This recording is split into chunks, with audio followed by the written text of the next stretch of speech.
This is Origami Forms for Beginners with me, Bruce Gemmell, co-founder of Art Science Complex. For Origami Forms for Beginners, I chose the classic cup design. Here's how the cup design is executed. Taking one corner, fold it to the opposite corner. Taking this point, bring it to a point across the top. Fold the other point directly behind.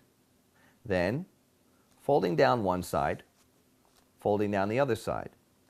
One other option is sometimes you can insert that piece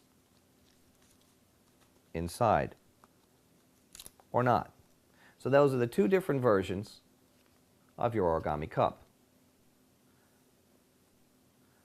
That was Origami Forms for Beginners with me, Bruce Gemmell, co-founder of Art Science Complex. We'll see you soon.